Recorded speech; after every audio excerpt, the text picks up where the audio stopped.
అండి ప్రతి శనివారం ఏదో ఒక క్లీనింగ్ అయితే నేను ఖచ్చితంగా పెట్టుకుంటా. అదేనండి ఈరోజు ఫ్రిడ్జ్ క్లీనింగ్, లోపల సైడ్ క్లీనింగ్ పెట్టుకున్నా. ఎలాగో ఫ్రిడ్జ్ అంతా ఖాళీ అయిపోయింది, అన్నీ అయిపోయినాయి ఇంకా, అందుకే ఈరోజు క్లీనింగ్ పెట్టుకున్నా. అయితే ఫ్రిడ్జ్ క్లీన్ చేసినప్పుడల్లా ప్రతిసారి నాకు ఒక ఇబ్బంది ఉంటుందండి. అదేంటంటే ఇందులో ఉన్న గ్లాసెస్ అన్నీ తీస్తాం కదా, తీసి అన్నీ కడిగి శుభ్రంగా ఇంకా కడగడం అయితే కడుగుతా, కానీ అన్నీ సెట్ చేసేటప్పుడు చూడండి ఏది ఎక్కడ సెట్ చేయాలో కొంచెం తారుమారు అవుతుంది అనమాట.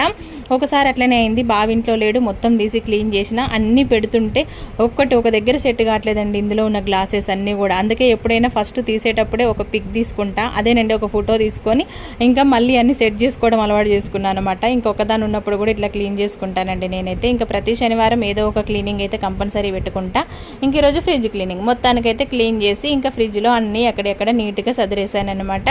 ఇక నెక్స్ట్ నా పని చూడండి, ఇంకా జల్లెడు గిన్నెలు ఉన్నాయి క్లీన్ చేసేటి, ఇంకా టబ్బెడు బట్టలు ఉన్నాయి, ఇవన్నీ ఉతికేసి మళ్ళీ ఇంకా ఇండ్లు క్లీన్ చేసుకొని పూజ చేసుకొని అప్పుడు నేను టిఫిన్ తిని నా మిషన్ వర్క్ స్టార్ట్ చేయాలి ఫ్రెండ్స్. ఇంట్లో ఉంటామని ఒకటే కానీ పొద్దున్న దాకా చేసినా కూడా పని అయితే తీరదు ఫ్రెండ్స్. ఓకేనా, వీడియోని ఇస్తే లైక్ చేయండి అబ్బా, ఛానల్ని సబ్స్క్రైబ్.